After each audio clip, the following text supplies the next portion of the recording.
friends to lovers, to kisses and cuddles, we are doing it God's way. This is Stronger Together, Closer to God. Hey, everybody. Hi, everyone. Welcome to Stronger Together, Closer to God. This is Minister Vernon, and I'm here with the wonderful, the talented, the lovely, just vivacious, out of sight, just gorgeous. It just gets longer and longer every week, doesn't it? Yes, it does, because you're evangelist Anya Myers. But I love it. I love it too, and I love you too. And I love you too.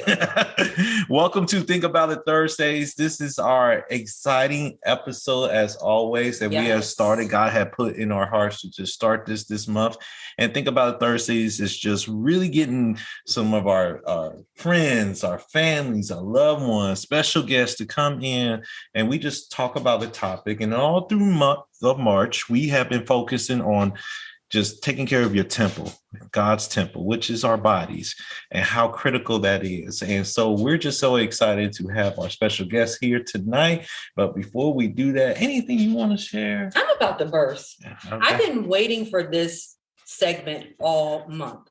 So this young lady is near and dear to our hearts, my heart especially. So I've been practicing this for a while. I just had to think real deep because she's family. And okay, let me see if I can get it right. So this young lady is my sister's sister-in-law. So my sister is married to this young lady's, no, I had it. Anyway, yeah. So my sister's sister-in-law is, I'll forget it. I had it down pat. You were family. Anyhow, she's family. And my sister's sister-in-law. So my sister's sister-in-law is married to this young lady's brother. There it is. I knew I was going to get it. I'm just going to share a little bit about her, but I want her to tell us more about herself because she is a phenomenal young lady. I've known her for years. I feel like almost like, you know how you feel like that older aunt? That's how I feel towards her. Princess Akima's interest in health and nutrition began when she was 26 years old, ladies and gentlemen, and was diagnosed with high blood pressure. In the previous year, she lost her mother to liver disease. It was from that point in her life that she realized that she was too young to face a life of chronic and life-threatening diseases. During this time, Akima focused on optimizing her health by educating herself. After experiencing healing in her own body, she discovered that the holistic health, nutrition, and self-care that she models in her own life can help educate others to optimize their health as well. She combined her experience and education into a career as a certified, ladies and gentlemen, holistic health practitioner. Without further ado. And I want to add to this. She is representing our 50th podcast. Yes, absolutely. We started this a year ago. So this is extra special because this is our 50th podcast. Praise God. God is good. Yes. He's good. And he knew exactly who to put on this podcast this very episode. So without further ado. So no pressure. That's what I heard. No pressure. None at all. Well, first I want to thank both of you all for having me on. I love what I do. I mean, for anyone listening to this intro, you'll hear, disease, you'll hear about grief and loss. And I know those things, they're heavy, they're hard to hear, they're hard to walk through. But I can also say, and what I'll add to the introduction that you all provided, is that they've been the propeller and really the push behind. Some days you're tired, some days you don't feel like it, some days you're just like you want to give up. But when you remember why you started a thing, it really helps you to sustain and to keep going. And so I think that's the thing that I add. The practice, the work, all of the special clients that come into the office, and even all of my virtual clients as well. I don't want to negate them. This is a way for me to honor my mother's memory and really to honor and really teach people that these bodies that have been given to us, that we are stewarding for our lifetime, they have been created and designed to heal. So yeah, that's what I'll add. Wow, I love this. Y'all are in for, I'm going to try to make it, we're letting the Lord lead us, but I mean, I already know we're going to have you come back on already. Yeah, it's just, wow. You just have so much knowledge and so much wisdom. And that is so true to what you just said. You know, pain there's purpose for our pain, you know, and a lot of times I think we get stuck in that, why me, or why did it have to happen to me?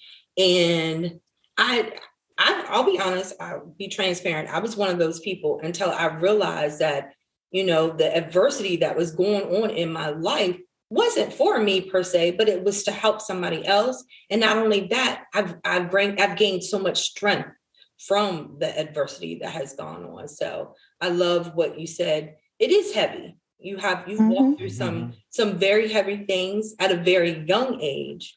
And I learned something new. I didn't know that you were diagnosed with hypertension at 26. So yeah.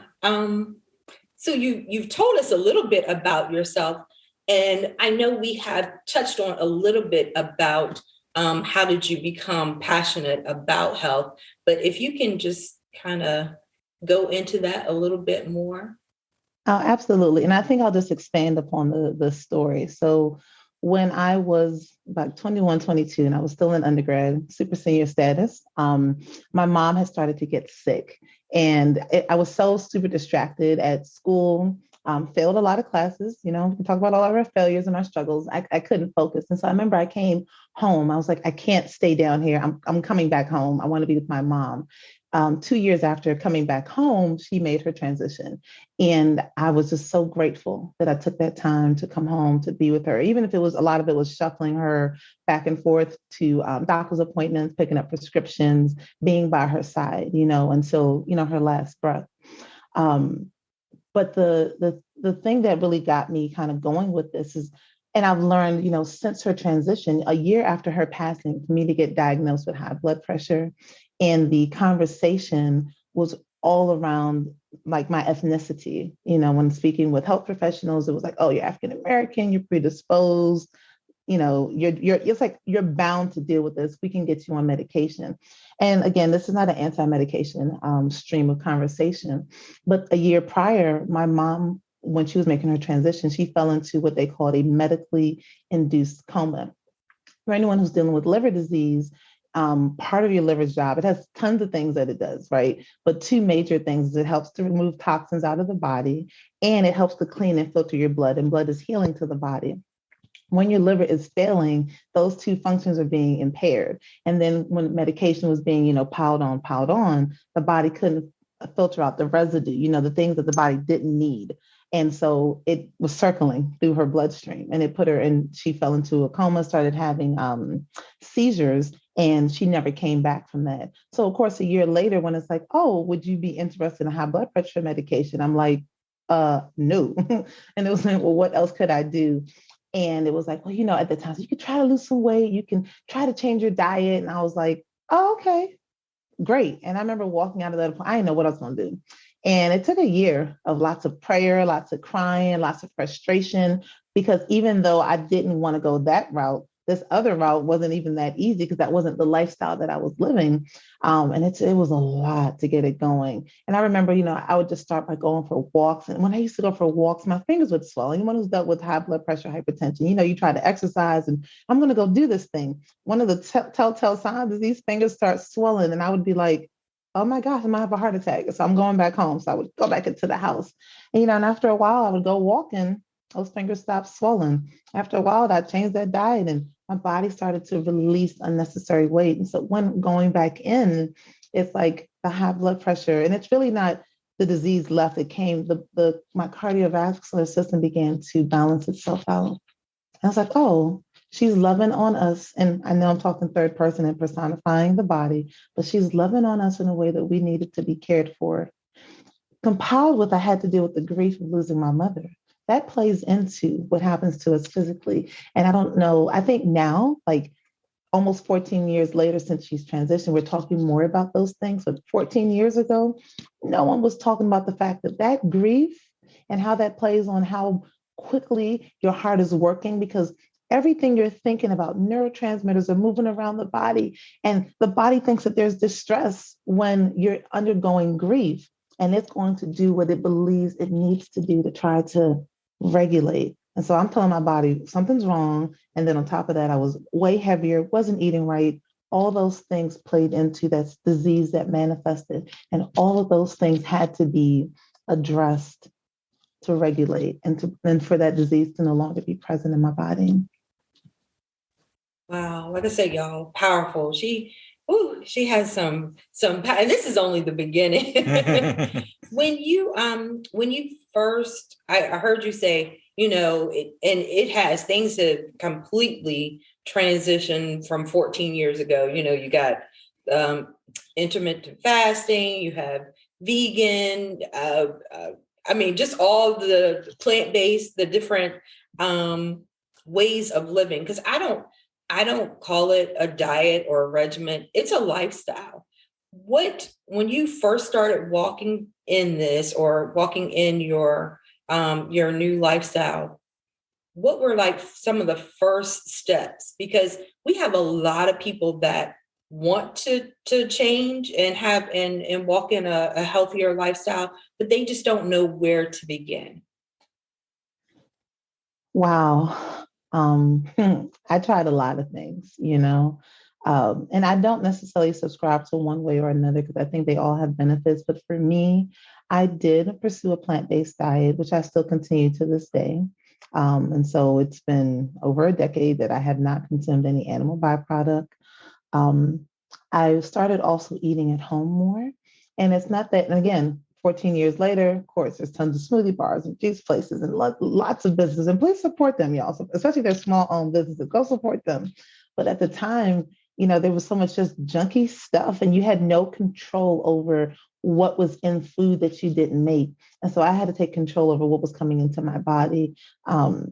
Yeah. And interestingly enough, I actually started to eat more smaller, if that made sense. I was eating way more frequently, but it's like snacks, but it would be like carrots and hummus or sugar snap peas and just popping up in a bag. I had to change my palate because when your tongue is accustomed to oils and sugars, and then you're like, oh, here's this. And it's like, well, that doesn't taste like anything. And there's a word that I teach people, satiety, and it may not be a word that people don't know, but it was a new word for me. There is a pleasure, like when you see food, or if you like go to grandma's house and you smell something and the memories of it and the salivate, and it's just the whole experience before the food even touch your mouth. You have to now change what you're thinking to now change that response, because it's like, this ain't hitting the way this other meal used to hit.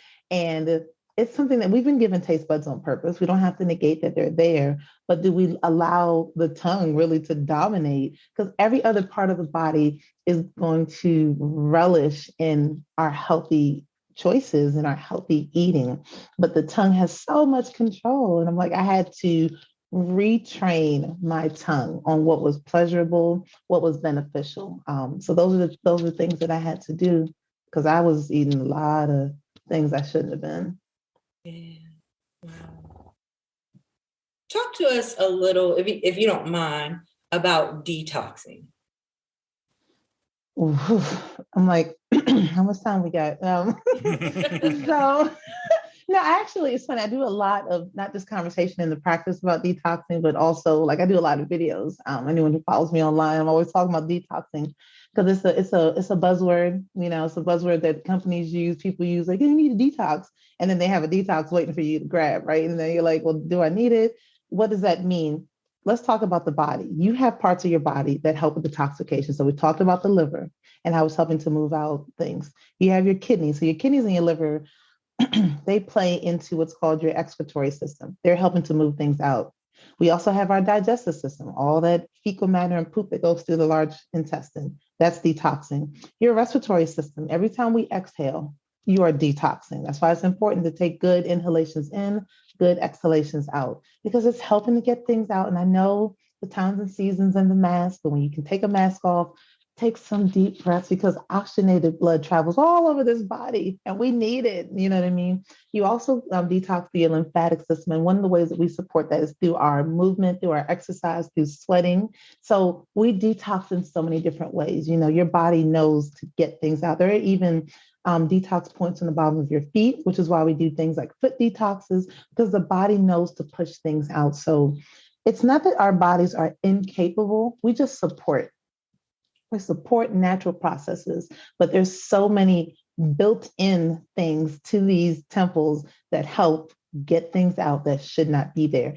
Our job becomes not only to help, but to make sure that we aren't just dumping things in there, knowing that, oh, the body can take care of that. So I'm just going to be reckless and irresponsible. Because after a while, you know, especially as we become certain age, or we hear this term like adult onset, fill in the blank, it's not that that thing couldn't have manifested earlier. It's just that our vitality and our resiliency changes as we age. And so some of the decisions that we're making are starting to catch up with us. And so we want to be good to these bodies and not just push them to their max because we know that they can do things. So.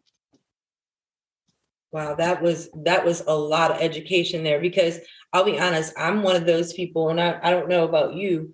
I'm thinking detoxing, like you said, moving the feces out. I'm not thinking about, you know, taking the breaths and things like that. All of that is detoxing. So I learned something extra new tonight.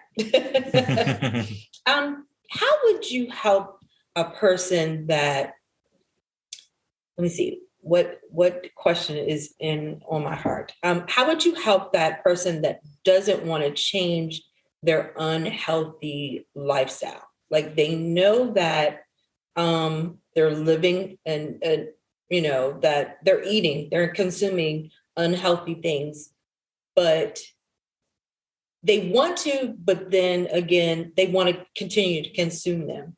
What are some ways that you could give them wisdom, or how would you touch on that? That's a great question, Anya. You know, as you were saying that, I was reminded of the 25, 26-year-old girl who lost her mother, who took a year to start making changes. I think, you know, regardless of which industry you work in, but I happen to work in the health and wellness field, you have to view people through your own humanity. And so that's the first thing. I got to check myself at the door before every appointment, before every phone call, before I reply to an email or an inbox inquiry. Check your own humanity. So that's first. And then two, you know, my job is not to change people. My job, I am an educator. You know, my title says practitioner, and that's what it's, you know, that's what it says on the door when you come in the office, right? However, I'm an educator and I'm a partner. And so wherever someone is, I'm meeting them where they are. And so if they can make one change that's going to help play into their wellness, then that's where we are. Nah, I don't want to stop drinking. Well, are you willing to drink more water? All right, I'll do that. Then guess what? We're going to start drinking more water. And I just meet them where they are. And that's it. Because different people have different motivations, you know, and sometimes it has to be something severe. You know, that's why when I look back at, you know, though I miss my mother, I don't know what changes I myself would have made had that extreme situation. And it's extreme because there's some other history to it, but because I know everyone loss happens, but there's a whole story about my mother's transition, but it was a wake-up call for me. And so if I'm dealing with someone, and truth be told, most people who come to me and find me are close to their wake-up call moment. I'm not so much a preventative stop on people's, you know, roadmaps and wellness maps. And I get that, you know, I don't look at it like, oh, I get people from where they are, working with them up to the wellness line, and then we work to maintain wellness. But I have no problem if someone is not willing to like drop 15 things, because there's so much of our culture that's tied to the things that we do, and undoing some of those behaviors, that takes work. And that's fine, you know. Do you, as far as like your mental state and your spiritual state, that is all combined into what we're walking through, our journey? Yes. Yeah. Tell us why that's important, because some people will think, I have this problem. The solution is to do something, whether it's just physical, and that's going to resolve it. Why is it important to think holistically as opposed to just thinking of one part? Vernon, again, great question. It's because that's, our mainstream medical system, and I don't have issues with it. A lot of times when we work in this field, people anticipate that we're antagonistic. It's not. It plays a part, but the part that it plays is very physical and very reactionary. When we think about who we are as a person, we're spirit, we're soul, and we're body. And some people don't see themselves like that. So this is, Akima speaking. That's how I view myself. So when I look at another human being, though they may not be aware, I have to teach them those things because let's just go back to this liver. And I talk about the liver a lot because that's the thing my mother dealt with. So I'm like, my mind is so wrapped around liver things. But one of the emotions, right, that, rise up in our soul that can be damaging to the liver is anger. And so sometimes when someone comes in, they're like, doctor's saying such about my liver, what can you do?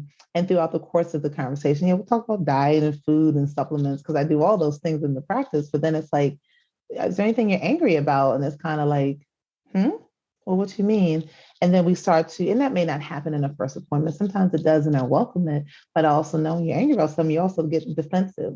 And it may be something we have to walk into, but realizing that it might not be a dietary issue. It might be a heart issue, and those things can also impact your physical health. And to add to that, there's also things that we can do to support our emotional health that relate to diet, and people don't realize that. Sometimes they just think I only have this one avenue, this one route that I can take to support something that's manifested as a mental or emotional health. And I'm also teaching them that no, we've been literally given everything that we need to cover all of these areas. But it's because we're multifaceted, and that's why we have to address all of those things, because we're more than just a physical body. And that's so powerful that you say that, because it reminds me, I remember a long time ago, I came in contact with a book, and I can't remember the title of the book, but everything that you shared was, and it was actually a professional doctor, had his medical degree and everything, and he kept seeing the same patients coming in with symptoms and stuff. And at first he was like, okay, here's this medicine, here's this, and here's that. But something spiritually started speaking to him and said, start asking them about what's going on, and found out that there was connections between our emotions and how our body reacts to it. And I'm so happy that you're sharing this tonight, because we want to remind people that a lot of times we want to get to the root cause of the situation, not just the stems and the leaves. That's part of it. We want to address that. But when we get to the root, then we can start working on the best regimen that's going to really purify the things that helps the individual out, So like, for example, for me, I know I have eczema. I never knew much about eczema. I just knew about certain things. But when I start reading the book and understanding that that ties into stress, it helped me to realize and understand there must have been in the season my mom was so stressed out that those toxins and everything eventually got into my system. So of course there was times when I was young where my eczema got all over me, not realizing that it was a lot of stress that I was in process of detoxing too, So this is very powerful that you're sharing and revealing that. Yeah, and I don't know if I can plug a book. I'm not the author of the book, and it may not be the book you were thinking of, but there's a wonderful book called How Healing Works, and it's by Dr. Wayne Jonas, and he is a medical doctor, but he literally, he got it. He caught the epiphany that it was more than just the physical body, and so he actually wrote the book. It's really an appeal to the medical system, that these people are more than just physical bodies. So it's called How Healing Works. Excellent book for anyone who's looking to, and it may be not the one that you were referencing, but it is a really good book. Well, that's another one I'm gonna add to my library. He'll add it to the library. And since this is Women's History Month, we're coming to an end of it. And I'm not saying that this next question is not for men to plug out, because this is benefiting both women and men. But how important is women's health, Akima? This is another one of those, like, how much time we got? How important is women's health? So it's interesting that you say you tell men not to check out here, and I'm going to echo that as well. No need for men to check out because men and women both ignore their health for different reasons why they do. So, women get into beautiful, beautiful caregiver mode, which is beautiful. I love how we've been made and how we've been designed to love and care for others. But it's only out of the abundance of how I take care of myself that I can care for others. And so I think when we're thinking about authenticity and love, it's like love God, love yourself, love your neighbor. And yourself and your neighbor ain't got to be so far apart where it's like it's all about me and it's like a little bit about you. It could be close, but I want an authentic experience with the people who are in my community that I want to express love to and that I want to do things for. But I think, for women and wanting to share love, but if you do that from a place of depletion, it's going to be inauthentic because I don't really have much to give to you. Or I'm not going to be here long enough to give it to you. So I think as it relates to women, there's specific things around reproductive health and just that's some of the minutia. The broader stroke with it is that how we are, our bents for most women, I won't say all, emotionally, it's like you want to do it from your abundance. Take care of yourself. That whole, and I know people have heard this echoed before, the idea of like put your mask on first, but it's that idea like women, take care of yourself so that those who you are responsible for, accountable for, can get an authentic, genuine love because you've also taken care of yourself first. And you're really mirroring for another generation on how to not get into that burnout because we know women in previous generations in that burnout of just doing and doing and doing and doing and doing to their detriment. And it had been a norm, I believe. And I think that needs to stop. And I think that we do need to take care of self in order to be able to be there and take care of others. I can't take care of any of the clients that walk through my door if I myself am not doing things for me first. So. Love that.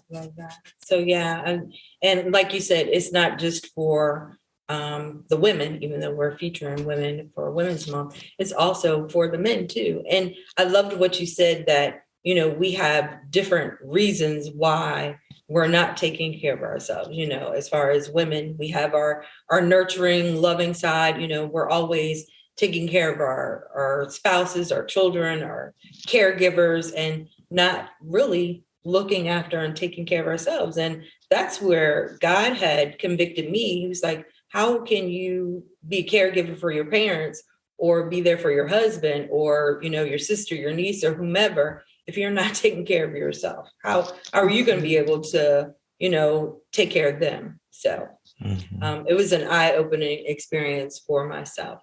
So please tell us about Princess Akima Holistic Care. And you can take as much time as you need because you have like so much. And you can even, if you want to dive into where God is taking you at this point of where you're going right now with school and classes and things like that, if you would like to share that.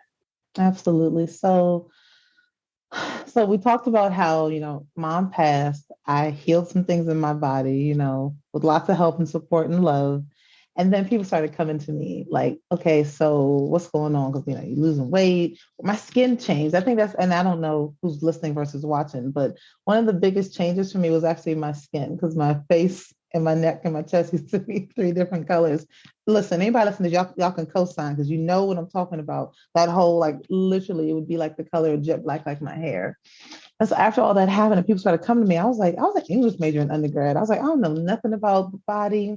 And I'm like, I'm not to be irresponsible, start telling people, you should do this, you should do that, or this is what I did, it'll work for you.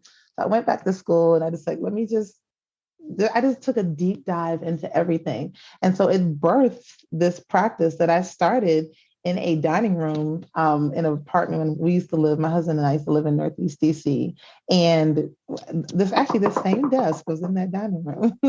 And then it went from there to stepping out to, leasing commercial space, which I've been doing now for the last, 6-7 years. I'm really grateful, for that.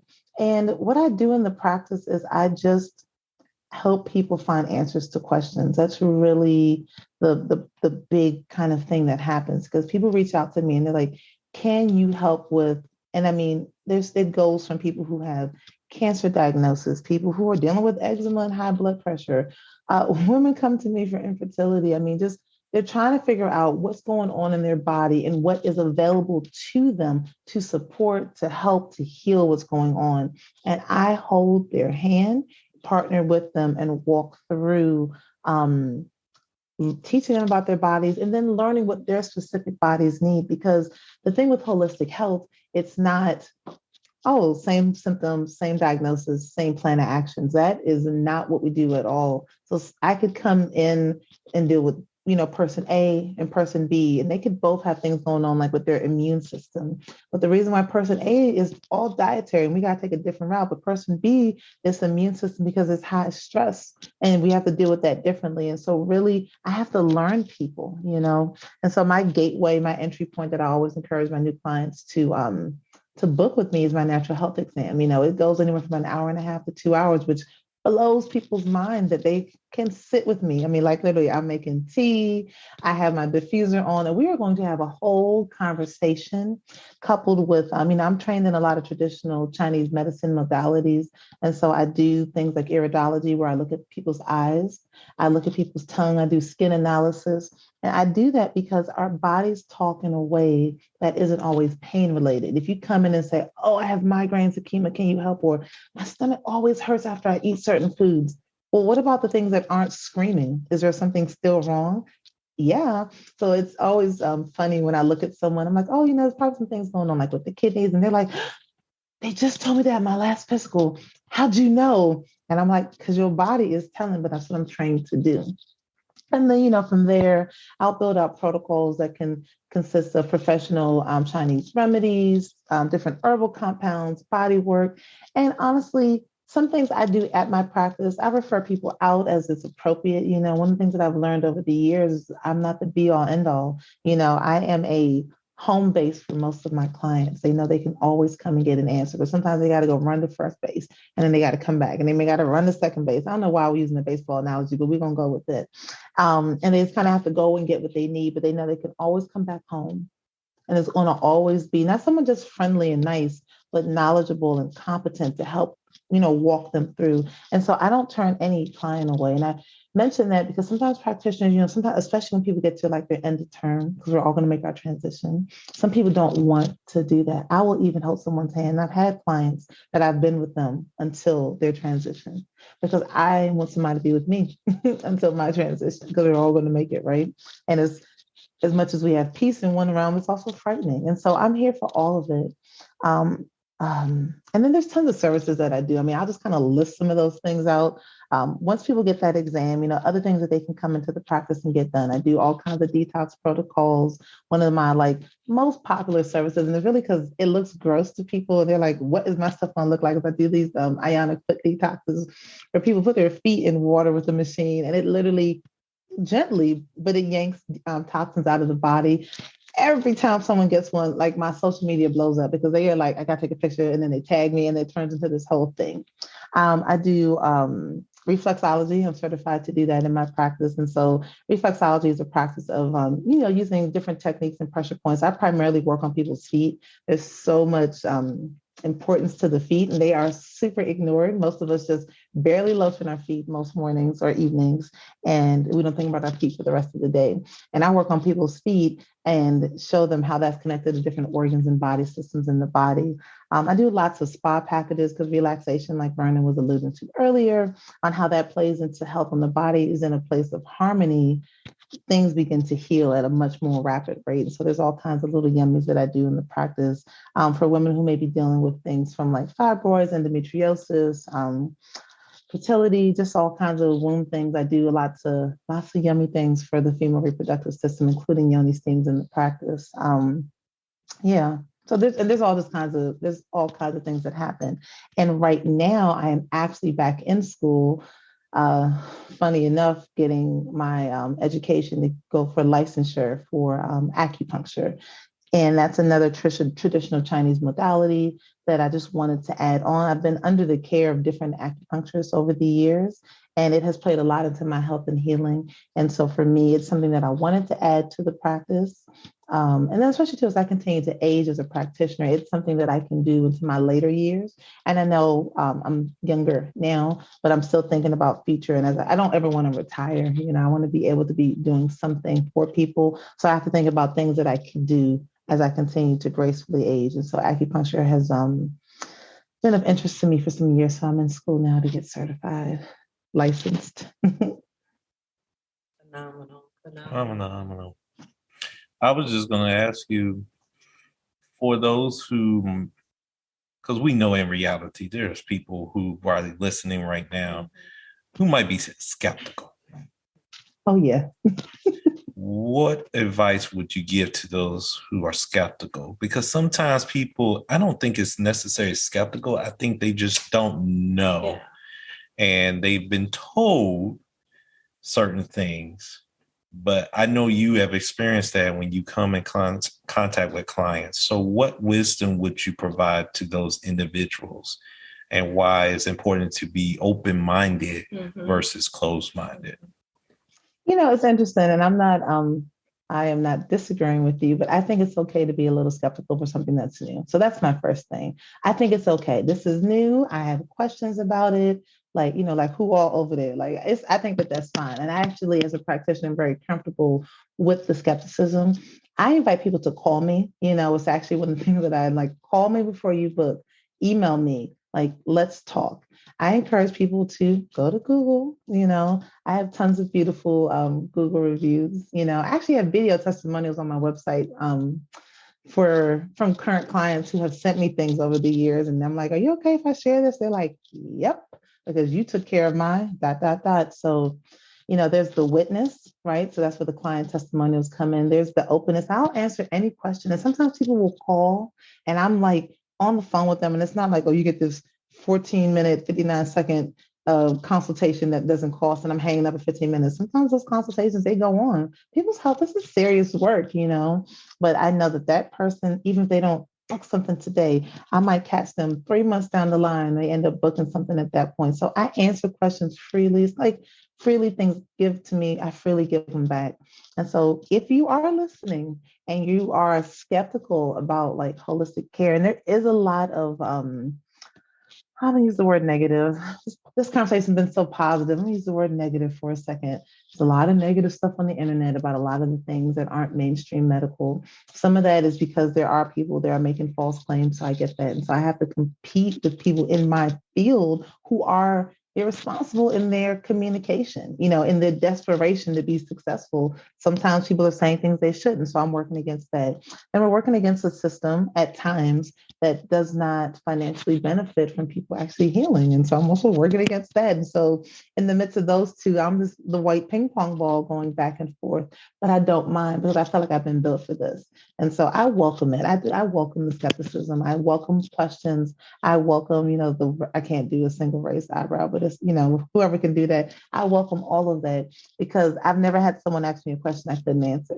I've never had someone come to me with well, what would you do? This is exactly what we would do. And then people make a decision because we got free will. Sometimes that free will takes them down here, but most times after they talk to me, I get a little notification. Oh, such and such just booked an appointment. So. Amen. Yeah. Is there any advice that you would give to the listeners right now? Just anything that's on your heart that you would really want them to know about?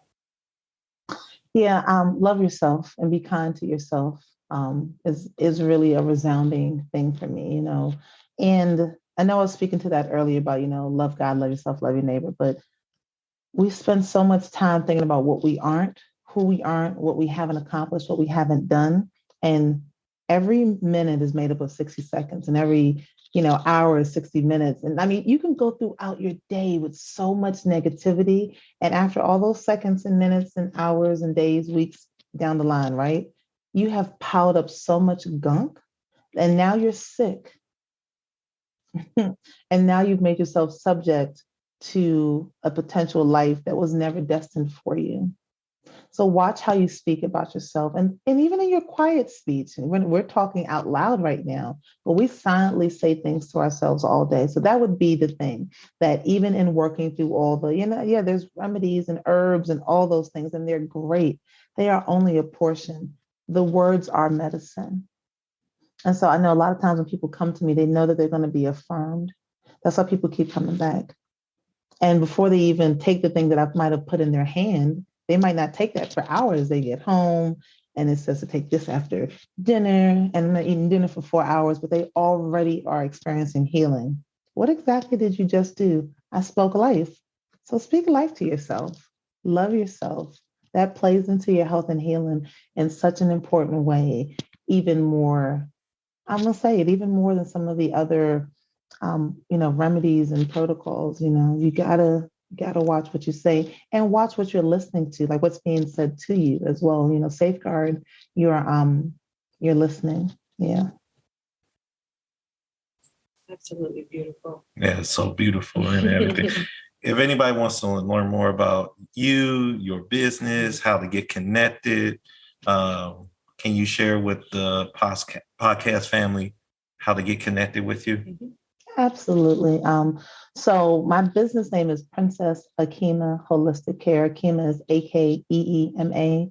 You can find Princess Akima on all social media platforms. So whether you're on Facebook or Instagram, TikTok, I have a YouTube channel, Princess Akima. That's just the easiest way. PrincessAkima.com is where you can go to find contact information as far as phone numbers, emails, contact forms, and to book any appointments. But Princess Akima is going to be the easiest way to find me. And anyone who wants to confirm credentials, you can also type that into Google and not only see reviews, but you can see all of my certifications, my provider ID, because I get that part too. Because again, there are people out here just being reckless.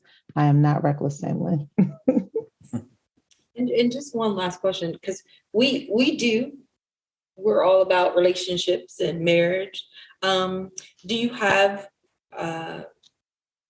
quite a few married couples that come in and for your services?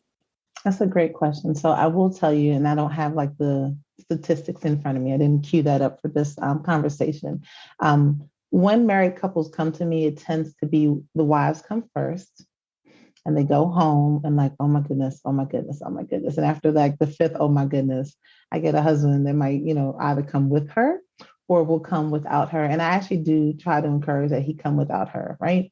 Or that she come without him, because there's just, not just for privacy, obviously you share everything with your partner, but the safety in just being able to like pull the mask down, share the vulnerabilities. So I do, but it's not always together unless there's some sort of like physical limitation where that partner needed to be there. Now, I do have some couples that do come together and I welcome it. I mean, it's not necessarily the ideal, especially for that intake and that first appointment. But after that, if it works for their time, their commute to come in together, for sure. But I tend to get the wives come first, and then there'll be a couple of times. And I didn't speak to this earlier, and forgive me, I'm just going to add this part in. The reason why men, so we talk about why women don't always come. The reason why sometimes men don't come is because, if I'm being truthful, I don't know how much society cares about men's health, if I'm honest. There's such an expectation of men being perfect in a different way. Women are dealing with self-image and how we look, how we smell, y'all can't see my hands, but y'all know what I mean, all the like 24, 26, 32, whatever those numbers are. So with men, it's like, you got to provide, you got to be perfect, you got to be strong, you got to be this, you can't cry, you can't be hurt, where can I go? And I tell my male clients, you come see me, you come sit in this office. Some of the men that I've been working with, I've been with them for years, and they continue to come and be fed just as much as the women, because this is a place where you don't have to be uber strong.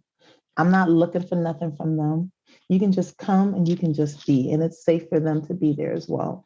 And I welcome that. So I just wanted to add that on, because I don't want, we always think self-care, and a lot of times that comes to women, and we all have bodies that need self-care and they need extra loving. So I love that. That's why I said men do not tune out, because it's something there for you too. And the reason why I touched on that is because you want to share with the audience and Akima about why you and I go, or why you like for me to go to the doctors with you? Oh yeah, because in my experience, seeing men, sometimes we men a lot of times keep things to ourselves. So of course, when we come home and we may have gone to a doctor's appointment and we probably got some news, we're not going to share it. We don't want to put no more pressure on, we're thinking on our spouse or our families and things of that sort. And I walked through that. Your story attests to me too, because I went through that with my dad. And through my journey, I saw a lot of that. I thank God that the doctors at Walter Reed started to invite me in. They didn't go into details of my dad's health, but they just wanted to know, okay, he has somebody who is at home, who is connected with him, so that if anything happens, at least there's somebody there to get in contact with emergency and whatnot. It is not later on that I learned through the process of that I realized the importance that I have my wife there, one, to hold me accountable. Of course, God holds me accountable, but I need that accountability partner there as well. That's where love comes in. And then two, I know of her gift and talent in health, the way the terminology will sometimes roll out. Sometimes as Black men, I'll be honest, when I would say something, it was kind of like, brush it to the side. Mm-hmm. When it was said by her, it was like their ears tuned in a little more closer to it. And, you gonna listen? Yeah. And that was something that my youngest brother, who's a pastor, reminded my wife. He said that, I'm gonna be honest with you, Anya, you might have to sometimes speak on behalf of your husband. And it's not that your husband can't speak for himself, right, but they're going to hear it out of you and take it in a little more better than him saying it. Cause it's kind of like, until they realize, oh, he really knows his stuff. Mm-hmm. Yeah. So I appreciate that, what you share, because of the fact that I want to encourage our men who are listening and watching that, we need to make sure to take care of the temple that God gives us as well, and especially in this time period, because with the men in my family, from the Meyer side, from the Wright side as well, but other men that I'm coming in contact with, there's a lot of men who are, time is time. God says it's time, but there are some that I'm like, they've been warned about certain things, and there were not warnings to say, this is the end. Right. There were flags to say, hey, you have time to take care of this if you're willing to. And I don't want us to continue to be silent. I think we can live a long, healthy life. We have seen examples in the Bible of many men who live long, healthy lives because they did just like Akima has shared with us tonight. Yeah. Yeah. So this is so wonderful. We're closing this out in the month. And this doesn't mean that this topic is going to end. Yeah. We're going to be bringing this topic back from time to time, but we're going to also be hitting on some other topics along the way. And of course, you've been listening to Stronger Together, Closer to God podcast. We thank you, Akima, for being with us.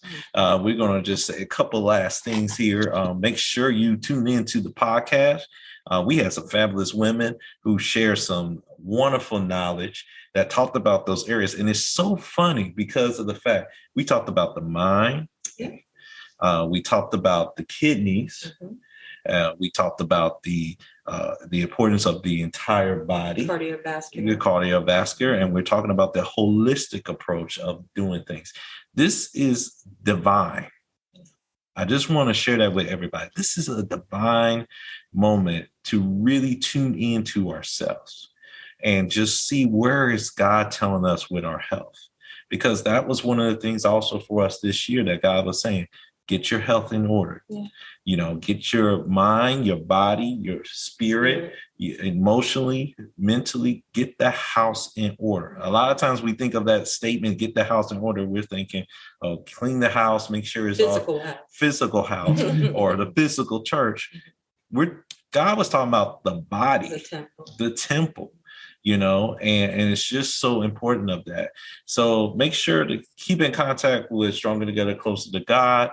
At the end, you're going to hear how you can continue to be connected with us, as well as make sure that if you haven't done so, make sure, I heard Kima say that you have opportunities to get connected and learn more about your body, learn about your health, from the head down to the toe, and all around. Learn about your body. You've been given a beautiful masterpiece by God.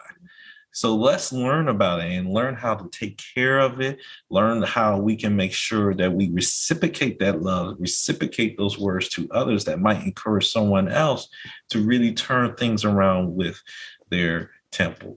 And so before we close, and then after we close, we will play, our usual message outro. We always ask our guests, if you can feel in your heart, if you're willing to pray for our audience. Oh, absolutely. Absolutely. Father, thank you so much for this time, for this opportunity, for this dialogue, Lord. And thank you for allowing us to even record something that will outlive us, for allowing us to leave a mark, for allowing us to share the things that are on our hearts, Lord, things that you've burdened us with, things that you are allowing us to express, as part of our representation of you here on the earth. We're very, very grateful for it. I just want anyone that is hearing this, Lord, to just be filled with hope and to be filled with encouragement, regardless of what might be going on with any facet of their health. May they just be encouraged to know that, one, that they can trust you, and two, that they know that there are answers to the questions in their heart, Lord. May they be bold and brave to pursue the things that you are calling them to do. And also with Vernon and with Anya, Lord, and what they're doing on this platform, just continue to bless them with all of the desires of their heart and all of the resources that they have need of, God, even things that they're not even aware. Thank you for being just a preparer. So even when we have limitations in our own mind, we don't have to be without. I thank you for these things in Jesus' name. Amen. Amen. Amen. Joining us on Stronger Together, Closer to God podcast. Please continue to join us weekly as we share godly wisdom and advice to you. If you have any prayer requests or would like to sign up for a free 30-minute consultation with us, drop us a line at s2c2gpodcast@gmail.com. And if you like what you're hearing, feel free to partner with us by clicking on the Partners tab on the website. The more you give, the more we can spread the word and help us to reach our vision of bringing 1 million married couples stronger together, closer to God. Feel free to check us out on our website at s2c2gministry.com. Until next time, peace and blessings to all of you. Joining us on Stronger Together.